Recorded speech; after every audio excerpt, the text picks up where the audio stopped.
estas figuras es que no estás viendo a alguien del pasado. La sensación que te da es que estás viendo a alguien del futuro. Y eso se representó hace más de 4.000 años.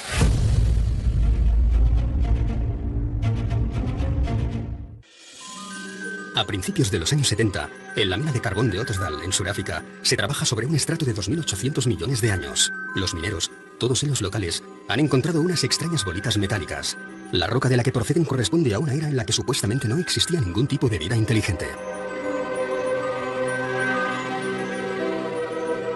Los orígenes del hombre se remontan a más o menos a los 40.000, 50.000, 100.000 años.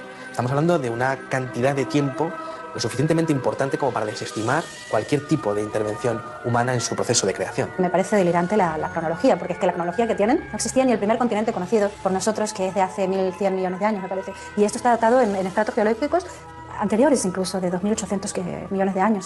Las esferas son pequeñas, de apenas 2 centímetros de diámetro, y tienen 3 líneas perfectas grabadas sobre su superficie. Están completamente pulidas, algunas de ellas tienen unas líneas paralelas, 3 líneas paralelas, y quizá lo curioso sea que parecen un producto terminado. El problema es quién estaba manufacturando productos hace 3 millones de años. No son naturales. La naturaleza hace formas muy caprichosas, pero aquellos surcos así, para mí esos surcos no son naturales, son hechos por alguien.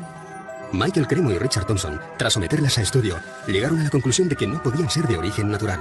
Su exterior está formado por una aleación de acero y níquel imposible de encontrar en la naturaleza. Son líneas extremadamente perfectas y su interior parece estar hueco. En el momento en que hicieron un análisis por rayos X empezaron a encontrar con que el núcleo de las esferas tenía peso negativo o densidad negativa. Así que eso es antimateria. Algunas de las esferas diseccionadas albergaban en su núcleo un material esponjoso desconocido que al entrar en contacto con el oxígeno se desvanecía rápidamente. Pero además tienen una marquita en su ecuador y tienen un agujero. ¿Será que fueron las semillas de vida aquí en el planeta Tierra? ¿Podrían ser las transportadoras de las semillas de vida para nuestro planeta? Se encontraron algunas moléculas orgánicas en su interior. Por tanto, podría ser una explicación de la teoría de la panspermia. Podrían haber sido depositadas aquí hace millones de años para dar lugar a toda la biodiversidad que conocemos hoy en día. El Instituto Espacial de California, tras varios análisis, declaró: el equilibrio es tan perfecto que excede nuestras actuales tecnologías de medición. Mientras que los estudios de la NASA concluyeron que el único modo de crear un objeto similar, si existiese la tecnología para hacerlo, sería bajo gravedad cero. A pesar de los datos obtenidos, las esferas de Sudáfrica no han sido nunca consideradas como objeto de estudio para la ciencia más clásica y ortodoxa. Para estos estamentos, se trata de un simple capricho de la naturaleza. Curiosamente, de ser así, estaríamos ante el primer caso en que la comunidad científica internacional afirma que la naturaleza ha generado formas perfectas. Todos los grandes descubrimientos de la humanidad parecen tener algún tipo de relación con quienes nos visitan. Sin ir más lejos, parecen intervenir en el descubrimiento de la Hispaniola, en el descubrimiento de América, porque cuando Colón, la noche antes de ese 12 de octubre de 1492, está surcando las aguas, refleja en su libro de bitácora que unas extrañas luces están por encima de las velas de su embarcación. ¿Qué podían ser si no objetos no identificados? Si tú te vas al archivo de Indias, tienes muchas crónicas, especialmente las más interesantes son las de Pedro Cieza de León, que fue el que acompañó a Pizarro durante toda la conquista. Y ahí tienes historias rayanas con lo ufológico, o por lo menos que a día de hoy, en nuestro siglo XXI, seguramente más de uno interpretaría con la aparición de un objeto luminoso en los cielos, ¿no? Por ejemplo, cuando Pedro Cieza de León es el primero que describe en el desierto de Nazca, hay unas extrañas líneas bueno, pues que los nativos van allí para venerar, para adorar. Pero lo que es curioso es cuando Pedro Cieza de León se sube a una de las lomas donde mejor se ve alguna de las figuras y asegura que los nativos y él empiezan a observar una serie de soles que se mueven en los cielos. Es decir, hay algo en el cielo que no es un solo sol, sino que hay más que se están moviendo y que parecen estar jugando alrededor de ese enigma tan maravilloso y tan descomunal como son las líneas de Nazca. Y esto está escrito en las crónicas de Indias, ¿no? Por lo tanto, parto de la idea de que en aquel momento, más que alucinaciones, pues algo deberían de estar viendo. Y ese algo, como decía Cieza de León, eran soles que se movían en el cielo. Si realmente estas luces u objetos no identificados acompañaron a los descubridores portugueses y españoles del siglo XVI, podrían estar también relacionadas con algunos de esos artefactos fuera del espacio y el tiempo que tanto intrigan a los historiadores. Es el caso del mapa de Piri Reis. 9 años después del descubrimiento de América, un corsario llamado Kemal Reis capturó 7 naves junto a las costas españolas. Alguno de los hombres que acompañó a Cristóbal Colón se encontraba entre los prisioneros que fueron interrogados por el pirata. Así que encomendó a su sobrino, el almirante Piri Reis, que confeccionase un mapa del mundo conocido, basándose en el relato de aquellos españoles cautivos. El resultado es un mapa pintado sobre cuero de gacela con todo tipo de detalles, dibujos y anotaciones en las que afirma haber obtenido la información de 24 mapas distintos. Uno de ellos perteneciente a Cristóbal Colón, alguno de la época tolemaica e incluso algunos provenientes de lo que él llamó los antiguos reyes del mar. Piri Reis afirma que sus fuentes son muy anteriores. Y eso nos estaría dando unos datos que, por supuesto, romperían completamente, ¿no?, con la ortodoxia, ya no sobre los chinos o los polinesios, que sí que ya llegaron por lo menos 500 años antes que Cristóbal Colón, pero datos mucho más antiguos todavía. Me llama mucho la atención algunos detalles que ya no existían en aquel entonces, o que no se habían descubierto, ¿no?, como es el tema de la Antártida, ¿no?, que hace la Antártida allí, ¿no?, en un mapa confeccionado encima de cuero de gacela, ¿no?, o se ven, lo más importante a veces quizás incluso son los dibujos de animales. Allí, por ejemplo, se aprecian llamas encima de los Andes, y todavía no se había llegado a aquella zona. ¿Cómo es posible que ya apareciera identificado como tal? Las Islas Malvinas, la desembocadura del río Amazonas o el cauce de algunos ríos del interior del continente africano son algunos de los territorios que no deberían aparecer en un mapa de principios del siglo XVI. Nuevamente nos encontramos ante una pieza que hace temblar algunos de los principios más sólidos de la historia convencional. No solo el mapa de Piri Reis, sino muchos otros mapas anteriores muestran las costas americanas y, sin embargo, la ciencia, los historiadores, siguen diciendo que América fue descubierta en 1492. Naturalmente, esos mapas anteriores han sido validados por esos mismos científicos. ¿No es un contrasentido que sigamos diciendo que Colón fue el descubridor de América? En mi opinión, fue el que mejor marketing tuvo.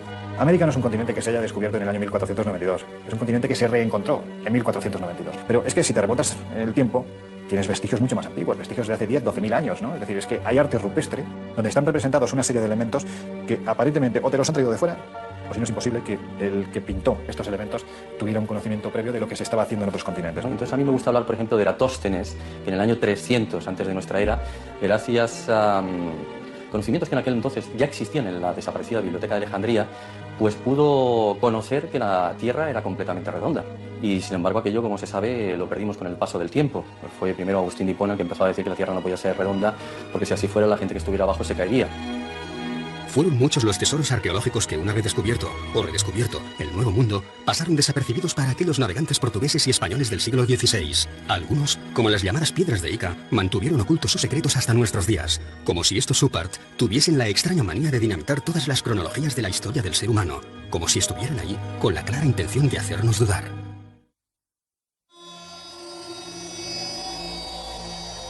Quizá otro de los oparts más interesantes de la historia venga de las piedras de Ica.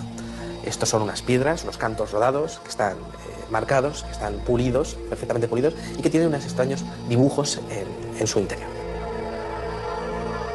Esas piedras están mostrando diferentes estados del desarrollo de diferentes dinosaurios. Están exponiendo conocimientos muy exhaustivos sobre operaciones prácticamente a corazón abierto. De grandes dinosaurios que están siendo cazados por los hombres de aquella época. Triceratops o plesiosaurios en esas piedras. Entonces, ¿cómo conocían la existencia de esos monstruos si es que no los habían visto en algún momento, ¿no? Están mostrando a una auténtica batalla entre seres humanos y dinosaurios, algo que es imposible de pensar para la ciencia actual. La historia que se cuenta en esas piedras de Ica es prácticamente ciencia ficción.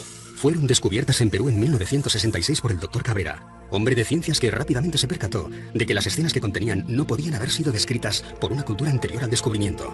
La mayor colección de esas piedras, más de 300, se encuentra hoy en día en Barcelona.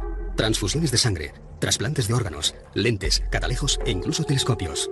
Para el Dr. Cabrera solo cabían dos opciones. O una antigua civilización poseía una tecnología capaz de romper con todas las cronologías oficiales de nuestra evolución, o alguien proveniente de las estrellas y de un mundo infinitamente más desarrollado que el nuestro les hizo entrega de estos conocimientos hace miles de años. Una de las piedras muestra que de una mujer embarazada, de la sangre de una mujer embarazada, va una especie de sonda y que está comunicada con una persona a la que le están haciendo una extracción de corazón. Cuando se descubrieron esas piedras, no se sabía que la sangre de las embarazadas podría mejorar y evitar el tema del rechazo a órganos nuevos. Eso no se sabía cuando se estaban extrayendo esas piedras. Y en esas piedras, encontradas en estratos que tienen millones y millones de años, aparece perfectamente descrita. Si tenemos que barajar la posibilidad de que hace miles de años alguien hacía trasplantes de órganos, y no solo eso, además el paciente no se le moría, estamos hablando de alguien con una tecnología excesivamente avanzada. ¿Quién puede ser? Sinceramente, a mí, salvo los dioses, no se me ocurre nadie más.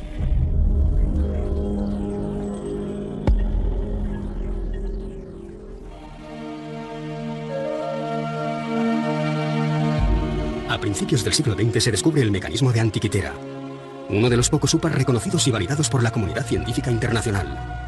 una calculadora mecánica de bronce cubierta de signos e inscripciones en griego antiguo, que fue diseñada para calcular con total precisión los movimientos del Sol, la Luna y de otros cuerpos celestes como Mercurio o Venus. Podía predecir eclipses e incluso mostraba órbitas de planetas desconocidos en las fechas en las que fue datado. El artefacto fue rescatado de las profundidades del mar, de los restos de una embarcación griega del año 150 a.C. ¿Cómo es posible que un mecanismo con un sistema de transmisión aparezca en la época de los griegos? Se supone que son las cadenas de transmisión aparecen durante la Revolución Industrial, hacia el siglo XVIII aproximadamente. Y al conformar las piezas, al unirlas como si fuera un puzzle que nos venía ni más ni menos que de 2000 años atrás, se dieron cuenta de que aquello era lo más parecido a un reloj astronómico, con lo cual es imposible, porque algo parecido no aparece hasta plena Edad Media, es decir, unos 1100 años más tarde, cuando empiezan a aparecer los primeros relojes mecánicos, ¿no? La pieza esa en particular presenta elementos del siglo XVI. Cuando se ha puesto en marcha, con máquinas hechas a imagen y semejanza del mecanismo antiquitera, pues se ha visto que con ese mecanismo se pueden seguir los movimientos de planetas desconocidos hasta el siglo XVI. Entonces por eso es un OPAC, porque aparece en un contexto del siglo II a.C. una máquina en la que se puede observar los movimientos de planetas desconocidos entonces. Lo que denotaba este hallazgo es que había servido, pues por ejemplo, para calcular los eclipses, los movimientos de los planetas, los movimientos del Sol, de la Luna, fenómenos astronómicos como solsticios, como equinoccios, en un tiempo en el que en teoría ese objeto no tenía que existir. ¿Qué hace una máquina propia de la revolución industrial en un barco anterior a nuestra era? Todo parece indicar que nuestros antepasados poseían un grado de conocimientos mucho más elevados de lo que podamos imaginar. Y siendo así, ¿quién puso en sus manos conocimientos del futuro? Para algunos, una inteligencia no terrestre pudo haberlos instruido. Para otros, deberíamos contemplar la posibilidad real de que pronto realizaremos viajes en el tiempo. Y para la mayoría, nos encontramos ante muchos interrogantes que simplemente no tienen explicación. 2 minutes.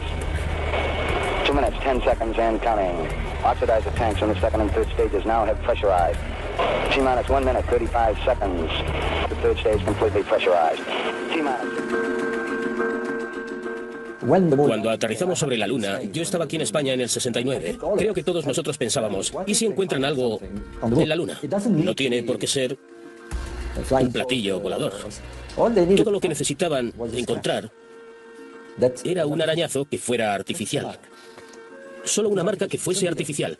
No debería estar ahí. Eso cambiaría por completo lo que sabemos sobre nosotros y sobre el universo. La idea de que podamos encontrar uno de estos arañazos, no solo sobre una piedra terrestre, sino sobre alguno de los cuerpos celestes a los que poco a poco vamos acercándonos, es lo suficientemente inquietante como para que incluso la Asamblea General de las Naciones Unidas haya llegado a contemplarla. En 1992, el profesor Richard Hoagland expuso para la Asamblea todos los datos conocidos hasta el momento acerca de los restos arqueológicos con los que ya se habían topado algunas de nuestras sondas espaciales.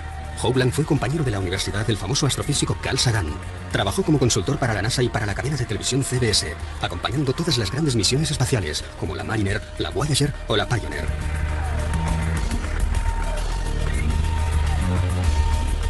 Pero fue la misión Viking la que tras fotografiar sobre Marte una serie de formaciones rocosas muy similares a un rostro humano y lo que parecía ser las ruinas de una antigua civilización junto a una gigantesca pirámide, lo que llevó a Hoagland a especializarse en esta nueva modalidad de arqueología.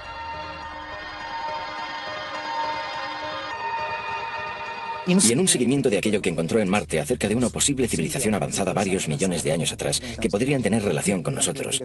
Ellos mismos podrían ser humanos. Que esa civilización haya dejado marcas en otros puntos del sistema solar. Le pareció interesante el hecho de que la NASA y la ESA mostraran un gran interés en el estudio de un determinado asteroide alrededor de Marte.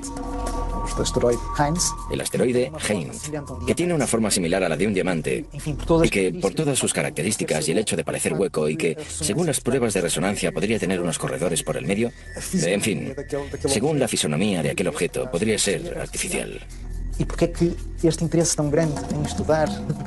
¿Por qué ese interés por estudiar desde diferentes puntos de vista este pequeño asteroide?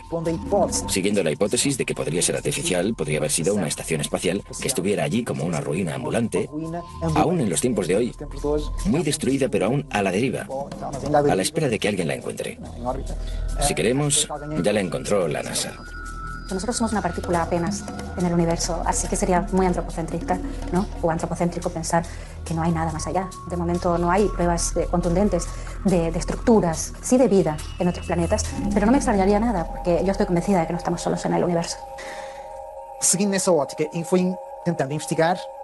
con esta óptica, fue investigando en otras partes del sistema solar qué más podría parecer artificial. Y se dio de bruces con Iapetus. Ipetus es una luna de Saturno. Tiene una columna en su ecuador que sugiere que dos partes se ensamblaron. Visto en perspectiva, se distingue que la luna no es totalmente redonda. Tiene aristas. ¿Cómo es que un satélite natural tiene aristas?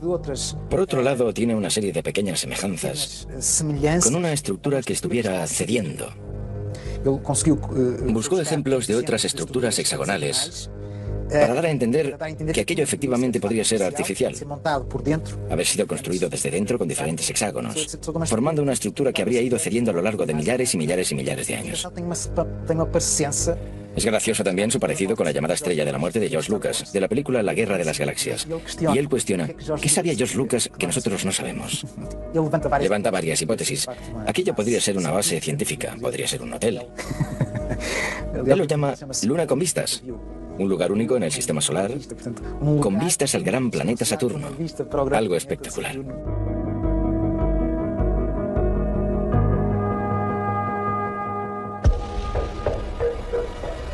¿Dónde viene escrito quiénes somos? O mejor dicho, ¿dónde viene escrito quiénes fuimos? Puede que aún no hayamos encontrado la pieza arqueológica definitiva, pero da la sensación de que, cuanto más excavamos y removemos nuestro pasado, más preguntas desenterramos. Está admitido que el nacimiento de la escritura está en torno al 3500 a.C.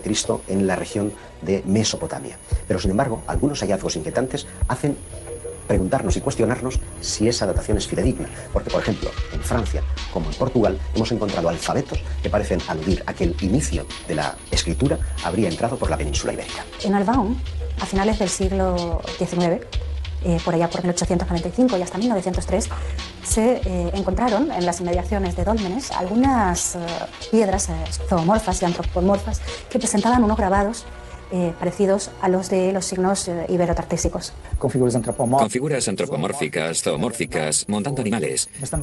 Pero también, y es lo más importante, un conjunto de inscripciones muy próximas a un alfabeto. Por el contexto en el que fueron encontrados, porque esto sí que fue encontrado en un contexto arqueológico, y parecían tener casi 6.000 años, o sea, las dataron en el 4000 a.C. Esto, pues claro que rompería con el típico paradigma de que la escritura nació en Mesopotamia. Podría haber nacido en la península ibérica. Unos años más tarde, en los años 20, creo que fue en 1924, se encontraron los famosos signos de Glosel, cerca de Vichy, en Francia, que también se parecían, curiosamente, a estos signos iberotartésicos y a los signos de Albaón. Y, increíblemente, Glosel dio fechas de hasta 17.000 años. A mí me parece curioso constatar cómo Albaón, al extremo de una línea imaginaria, hasta Glosel, está situado en Francia, pero en los Pirineos, es el punto de partida y de final de una línea que tiene dos relaciones claras. Una con los megalíticos. En toda esa línea vamos a encontrar dólmenes y menires como si fueran mojones que van marcando una ruta específica. Una ruta, y es curioso, que tiene que ver con los objetos volantes no identificados. Un investigador galo, Aimé Michel, constató como todos los avistamientos que se producían en un solo día, en la década de los 60, parecían estar describiendo líneas rectas sobre los mapas. La más importante de todas ellas tenía su inicio en Vichy, en Francia, donde se descubrió el alfabeto de Glosel, y terminaba en Portugal, en Albaón. Un ser que estaba de espaldas a él se da la vuelta y se encuentra a sí mismo. ¿Por qué hay determinados objetos que aparecen donde no deberían de estar? Estamos siendo tutelados por una especie de inteligencia. Secuestran generalmente mujeres jóvenes, tienen un interés fundamental en la genética, en la reproducción. Extraterrestres, los domingos, solo en Historia. Uno de los oparts más interesantes es un tornillo que encontraron en una región de Rusia. Encontraron unas piedras que tenían 300 millones de años. De repente apareció un extraño fósil de lo que parecería ser un tornillo. Claro, ¿quién estaba hace 300 millones de años manufacturando un tornillo de tales características? Ese tornillo tenía 2 centímetros de dimensiones. 3 siglos antes del nacimiento de Cristo, el pensador griego Arquitas de Tarento inventa el tornillo. Y por insignificante que pueda parecernos hoy en día, gracias a él nos convertimos en una especie tecnológicamente inigualable. Todo lo que inventamos necesita algún tornillo para mantenerse en pie. Aquella pieza encontrada en Rusia podría haber sido construida hace 300 millones de años. El ser humano no poblaría la Tierra hasta 250 millones de años más tarde. Es simplemente imposible. Ninguno de estos objetos debería estar donde fue encontrado. Viajes en el tiempo, civilizaciones perdidas hace millones de años o restos de algún tipo de visita proveniente de otro planeta muy similar al nuestro. ¿Nos encontramos ante un nuevo eslabón perdido o simplemente ante el tornillo que nos falta? Si tú coges un metro, por ejemplo, como medida, y pones aquí al principio del metro 200.000 años, 200.000 que es nada, y pones aquí el año 2013, que estamos, hemos tenido en nuestra historia, creo, no sé si son 17, 19 civilizaciones, fenicias, faraónicas, romanas, griegas, españolas, etcétera, etcétera. En los últimos 5.000 años, a esta escala de un metro, 200.000, y nosotros, las 17 o 19 civilizaciones que conocemos entran en 3 milímetros. 3 milímetros entran 17 o 19 civilizaciones. A principios del pasado siglo, se generalizó la creencia de que el ser humano ya había inventado todo lo que se podía inventar. Aún no existían los relojes digitales resistentes al agua, ni los ordenadores personales, ni la fregona. Einstein aún no había desarrollado la teoría de la relatividad, no existía la máquina de coser, y los microchips y el láser no formaban parte ni de la ciencia ficción. ¿Cómo reaccionaría una persona de 1903 al encontrarse ante un ascensor, unos prismáticos o unos auriculares? Seguramente del mismo modo que nosotros, hoy, reaccionamos ante una serie de objetos que no logramos catalogar. Los UPART no solamente ponen en jaque a la ciencia más convencional, sino que desafían toda la lógica de nuestro evolucionado siglo XXI. Esto es un teléfono móvil que mi hija llama eso un dinosaurio, pero en fin, es un teléfono móvil.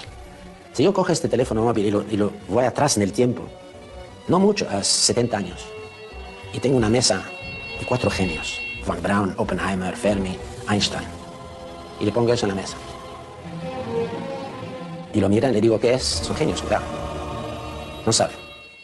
Desde siempre, creo que el ser humano ha tenido miedo a lo desconocido, ha tenido temor a los cambios, a la evolución de sus creencias. Por lo tanto, yo creo que no es nada raro que ante la aparición de un OPART sientan este miedo, porque esto podría traspasar los límites de los paradigmas históricos que eran aceptados hasta entonces. Si encontramos un artefacto que pueda probar, ¿quién sabe que ha habido visitas extraterrestres? La gran pregunta es, ¿cómo y quién se va a hacer cargo de ello? Entonces, es incómodo para la ciencia, pero es incómodo también para los especialistas más heterodoxos. ¿Y dónde radica precisamente su esplendor? Pues en que revela un nivel de tecnología impropio para la época en la que fueron encontrados. A la gente no le gustan los cambios. Estos son templos mortuorios, esto es tal y esto es cual. No, no podemos. No podemos porque necesitamos entender qué hacemos en este planeta. Necesitamos saber por qué estamos aquí, de dónde venimos, por qué somos tan diferentes del resto de la naturaleza. Y si eso nos conduce a algo más, si nos conduce a otro tipo de conexiones, ¿por qué no? Podríamos estar conectados con el cosmos.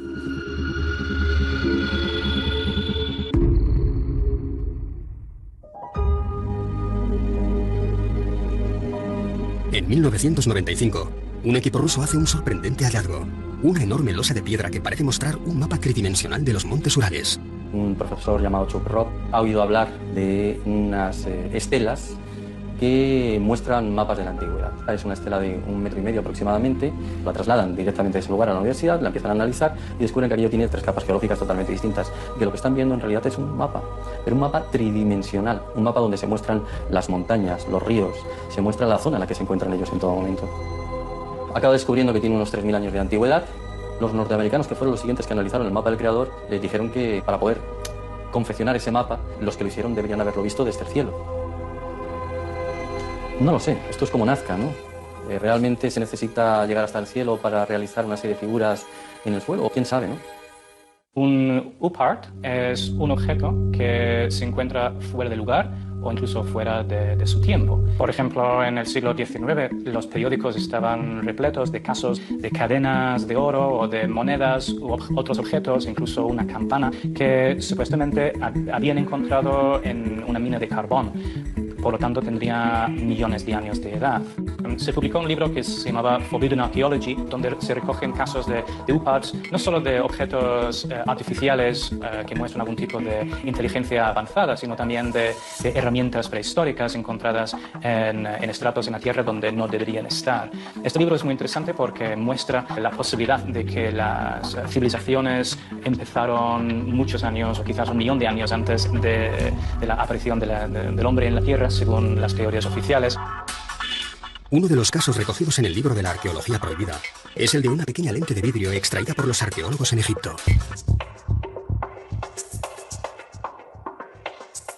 Se han hecho estudios microscópicos de esta lente y presentaba en sus extremos restos de metal, como si la pieza hubiera estado engarzada en algún tipo de montura metálica, para algún tipo de instrumento de observación de los cuerpos celestes, por ejemplo. Bueno, es bien sabido que ya los antiguos pues, estaban muy interesados en la observación astronómica. Prácticamente casi todos los aspectos de su vida se regían en torno a estos conocimientos. A mí no me extrañaría nada que hubieran creado algún tipo de mecanismo para una mejor observación del cosmos. El problema es que parece ser que para conseguir este material se necesitaba un punto de fusión formado por una aleación de acero y níquel imposible de encontrar en la naturaleza. Son líneas extremadamente perfectas y su interior parece estar hueco.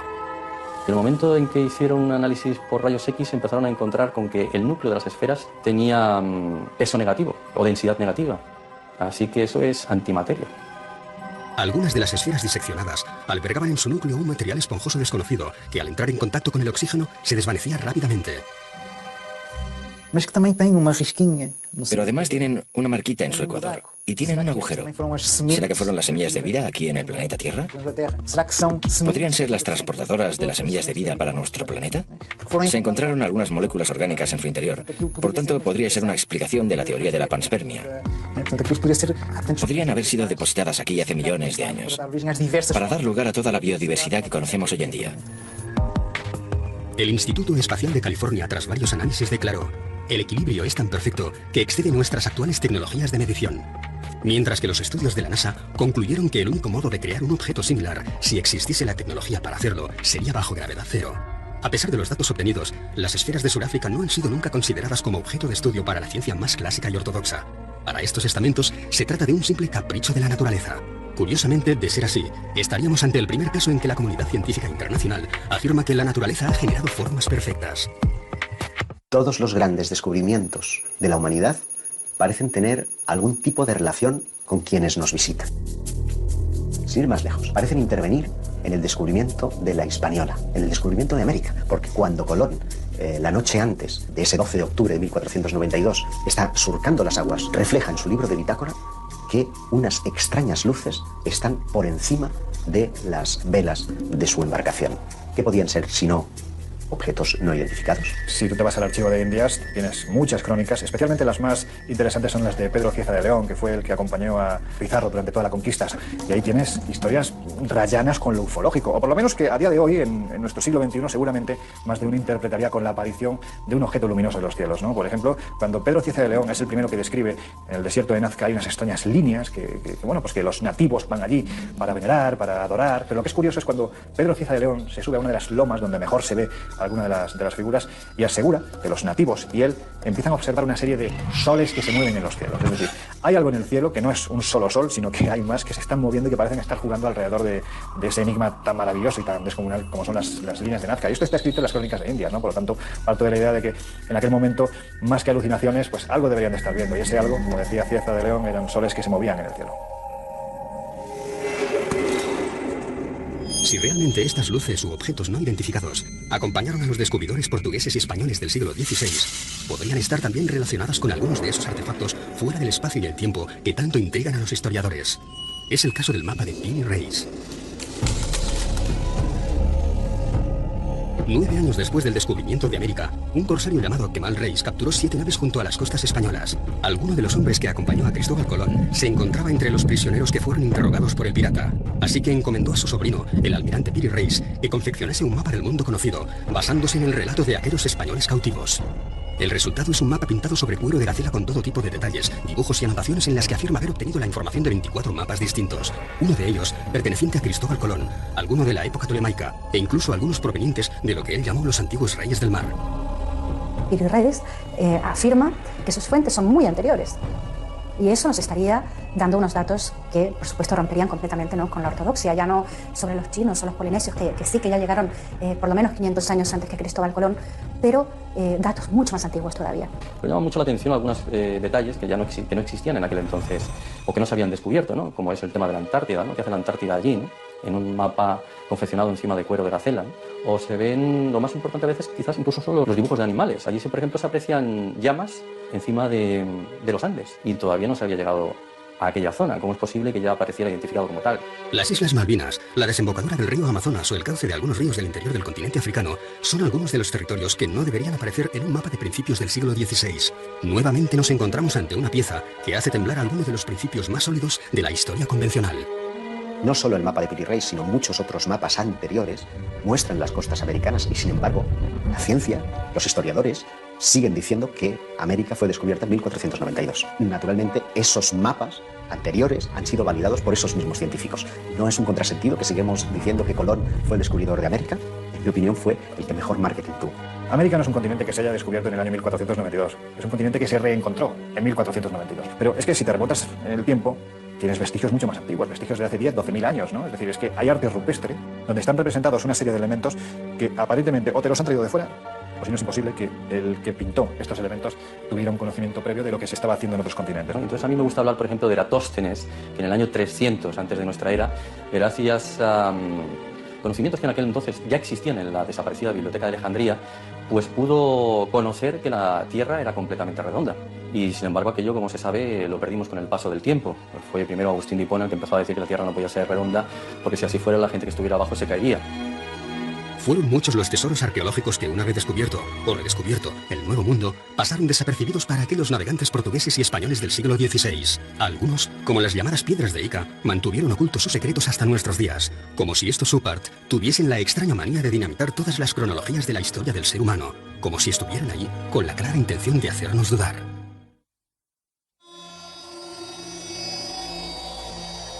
Quizá otro de los oparts más interesantes de la historia venga de las piedras de Ica.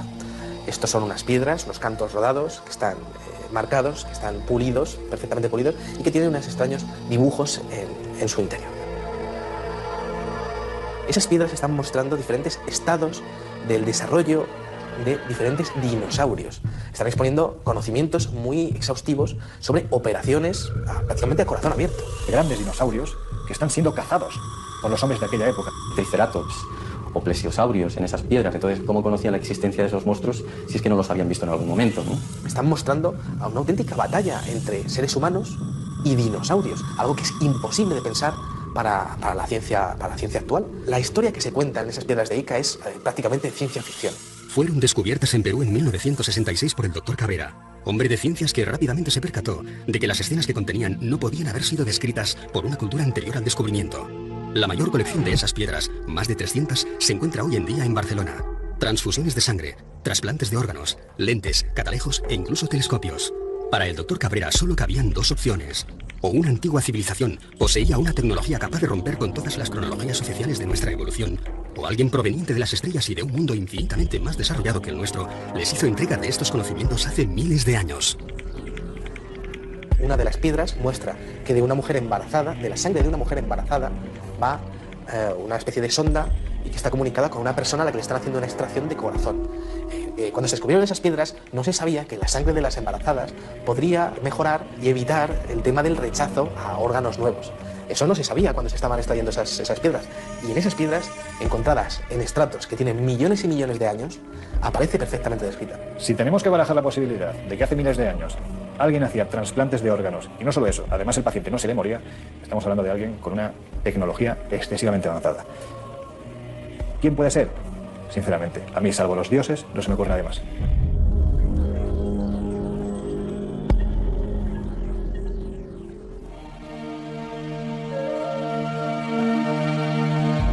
A principios del siglo XX se descubre el mecanismo de Antikythera, uno de los pocos UPAR reconocidos y validados por la comunidad científica internacional. Una calculadora mecánica de bronce cubierta de signos e inscripciones en griego antiguo, que fue diseñada para calcular con total precisión los movimientos del Sol, la Luna y de otros cuerpos celestes como Mercurio o Venus. Podía predecir eclipses e incluso mostraba órbitas de planetas desconocidos en las fechas en las que fue datado. El artefacto fue rescatado de las profundidades del mar, de los restos de una embarcación griega del año 150 a.C. ¿Cómo es posible que un mecanismo con un sistema de transmisión aparezca en la época de los griegos? Se supone que son las cadenas de transmisión, aparecen durante la Revolución Industrial, hacia el siglo XVIII aproximadamente. Y al conformar las piezas, al unirlas como si fuera un puzzle que nos venía ni más ni menos que de 2000 años atrás, se dieron cuenta de que aquello era lo más parecido a un reloj astronómico, con lo cual es imposible, porque algo parecido no aparece hasta plena Edad Media, es decir, unos 1100 años más tarde, cuando empiezan a aparecer los primeros relojes mecánicos, ¿no? La pieza esa en particular presenta elementos del siglo XVI. Cuando se ha puesto en marcha, con máquinas hechas a imagen y semejanza del mecanismo antiquitera, pues se ha visto que con ese mecanismo se pueden seguir los movimientos de planetas desconocidos hasta el siglo XVI. Entonces por eso es un OPART, porque aparece en un contexto del siglo II a.C. una máquina en la que se puede observar los movimientos de planetas desconocidos entonces. Lo que denotaba este hallazgo es que había servido, pues por ejemplo, para calcular los eclipses, los movimientos de los planetas, los movimientos del Sol, de la Luna, fenómenos astronómicos como solsticios, como equinoccios, en un tiempo en el que en teoría ese objeto no tenía que existir. ¿Qué hace una máquina propia de la revolución industrial en un barco anterior a nuestra era? Todo parece indicar que nuestros antepasados poseían un grado de conocimientos mucho más elevados de lo que podamos imaginar. Y siendo así, ¿quién puso en sus manos conocimientos del futuro? Para algunos, una inteligencia no terrestre pudo haberlos instruido. Para otros, deberíamos contemplar la posibilidad real de que pronto realizaremos viajes en el tiempo. Y para la mayoría, nos encontramos ante muchos interrogantes que simplemente no tienen explicación. 2 minutes. 2 minutes, 10 seconds and counting. Oxidize the tanks in the second and third stages now have pressurized. T-minus 1 minute, 35 seconds. The third stage completely pressurized. T-minus. Cuando aterrizamos sobre la Luna, yo estaba aquí en España en el 69. Creo que todos nosotros pensábamos, ¿y si encuentran algo en la Luna? No tiene por qué ser un platillo volador. Todo lo que necesitaban encontrar era un arañazo que fuera artificial. Solo una marca que fuese artificial. No debería estar ahí. Eso cambiaría por completo lo que sabemos sobre nosotros y sobre el universo. La idea de que podamos encontrar uno de estos arañazos, no solo sobre una piedra terrestre, sino sobre alguno de los cuerpos celestes a los que poco a poco vamos acercándonos, es lo suficientemente inquietante como para que incluso la Asamblea General de las Naciones Unidas haya llegado a contemplarla. En 1992, el profesor Richard Hoagland expuso para la Asamblea todos los datos conocidos hasta el momento acerca de los restos arqueológicos con los que ya se habían topado algunas de nuestras sondas espaciales. Hoagland fue compañero de la universidad del famoso astrofísico Carl Sagan. Trabajó como consultor para la NASA y para la cadena de televisión CBS, acompañando todas las grandes misiones espaciales, como la Mariner, la Voyager o la Pioneer.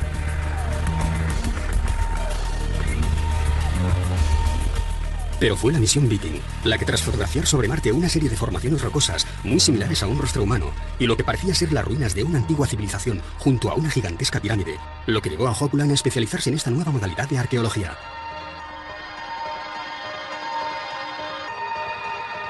Y en un seguimiento de aquello que encontró en Marte acerca de una posible civilización avanzada varios millones de años atrás, que podrían tener relación con nosotros.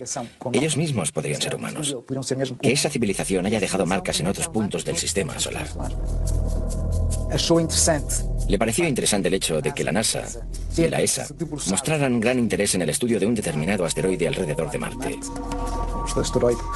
El asteroide Heinz, que tiene una forma similar a la de un diamante y que, por todas sus características y el hecho de parecer hueco y que, según las pruebas de resonancia, podría tener unos corredores por el medio, en fin, según la fisonomía de aquel objeto, podría ser artificial. ¿Y por qué este interés tan grande en estudiar diferentes? ¿Por qué ese interés por estudiar desde diferentes puntos de vista este pequeño asteroide? Siguiendo la hipótesis de que podría ser artificial, podría haber sido una estación espacial que estuviera allí como una ruina ambulante, aún en los tiempos de hoy, muy destruida pero aún a la deriva, a la espera de que alguien la encuentre. Si queremos, ya la encontró la NASA. Nosotros somos una partícula apenas en el universo, así que sería muy antropocentrista, ¿no? O antropocéntrico pensar que no hay nada más allá. De momento no hay pruebas contundentes de estructuras, sí de vida en otros planetas, pero no me extrañaría nada, porque yo estoy convencida de que no estamos solos en el universo. Siguiendo esa óptica, fue intentando investigar. Siguiendo con esta óptica, fue investigando en otras partes del sistema solar qué más podría parecer artificial. Y se dio de bruces con Iapetus. Iapetus es una luna de Saturno. Tiene una columna en su ecuador que sugiere que dos partes se ensamblaron. Visto en perspectiva, se distingue que la Luna no es totalmente redonda. Tiene aristas. ¿Cómo es que un satélite natural tiene aristas? Por otro lado, tiene una serie de pequeñas semejanzas con una estructura que estuviera cediendo. Buscó ejemplos de otras estructuras hexagonales para dar a entender que aquello efectivamente podría ser artificial, haber sido construido desde dentro con diferentes hexágonos, formando una estructura que habría ido cediendo a lo largo de millares y millares y millares de años. Es gracioso también su parecido con la llamada Estrella de la Muerte de George Lucas, de la película La Guerra de las Galaxias. Y él cuestiona, ¿qué sabía George Lucas que nosotros no sabemos? Levanta varias hipótesis. Aquello podría ser una base científica, podría ser un hotel. Él lo llama Luna con vistas. Un lugar único en el sistema solar, con vistas al gran planeta Saturno. Algo espectacular.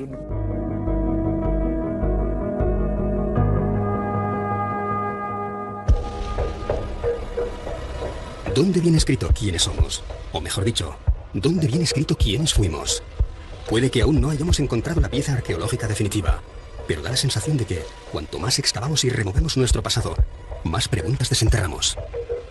Está admitido que el nacimiento de la escritura está en torno al 3500 a.C.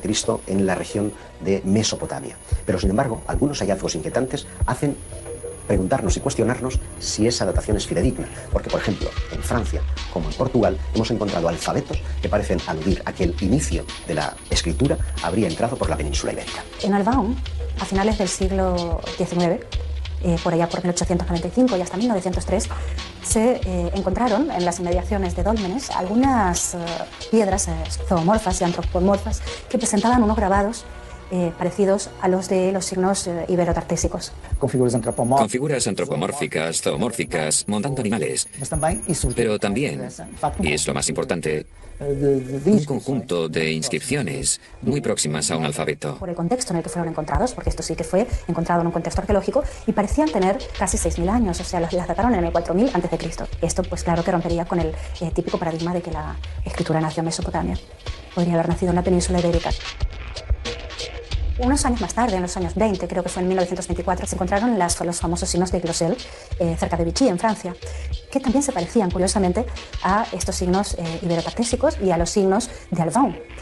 Y, increíblemente, Glosel dio fechas de hasta 17.000 años. A mí me parece curioso constatar cómo Albaón, al extremo de una línea imaginaria, hasta Glosel, está situado en Francia, pero en los Pirineos, es el punto de partida y de final de una línea que tiene dos relaciones claras. Una con los megalíticos. En toda esa línea vamos a encontrar dólmenes y menires como si fueran mojones que van marcando una ruta específica. Una ruta, y es curioso, que tiene que ver con los objetos volantes no identificados. Un investigador galo, Aimé Michel, constató cómo todos los avistamientos que se producían en un solo día, en la década de los 60, parecían estar describiendo líneas rectas sobre los mapas. La más importante de todas ellas tenía su inicio en Vichy, en Francia, donde se descubrió el alfabeto de Glosel, y terminaba en Portugal, en Albaón. Un ser que estaba de espaldas a él se da la vuelta y se encuentra a sí mismo. ¿Por qué hay determinados objetos que aparecen donde no deberían de estar? Estamos siendo tutelados por una especie de inteligencia. Secuestran generalmente mujeres jóvenes, tienen un interés fundamental en la genética, en la reproducción. Extraterrestres, los domingos, solo en Historia. Uno de los oparts más interesantes es un tornillo que encontraron en una región de Rusia. Encontraron unas piedras que tenían 300 millones de años. De repente apareció un extraño fósil de lo que parecería ser un tornillo. Claro, ¿quién estaba hace 300 millones de años manufacturando un tornillo de tales características? Ese tornillo tenía 2 centímetros de dimensiones. 3 siglos antes del nacimiento de Cristo, el pensador griego Arquitas de Tarento inventa el tornillo. Y por insignificante que pueda parecernos hoy en día, gracias a él nos convertimos en una especie tecnológicamente inigualable. Todo lo que inventamos necesita algún tornillo para mantenerse en pie. Aquella pieza encontrada en Rusia podría haber sido construida hace 300 millones de años. El ser humano no poblaría la Tierra hasta 250 millones de años más tarde. Es simplemente imposible. Ninguno de estos objetos debería estar donde fue encontrado. Viajes en el tiempo, civilizaciones perdidas hace millones de años, o restos de algún tipo de visita proveniente de otro planeta muy similar al nuestro. ¿Nos encontramos ante un nuevo eslabón perdido o simplemente ante el tornillo que nos falta? Si tú coges un metro, por ejemplo, como medida, y pones aquí, al principio del metro, 200.000 años, 200.000 que es nada, y pones aquí el año 2013, que estamos, hemos tenido en nuestra historia, creo, no sé si son 17 o 19 civilizaciones, fenicias, faraónicas, romanas, griegas, españolas, etcétera, etcétera. En los últimos 5.000 años, a esta escala de un metro, 200.000, y nosotros, las 17 o 19 civilizaciones que conocemos entran en 3 milímetros. 3 milímetros entran 17 o 19 civilizaciones.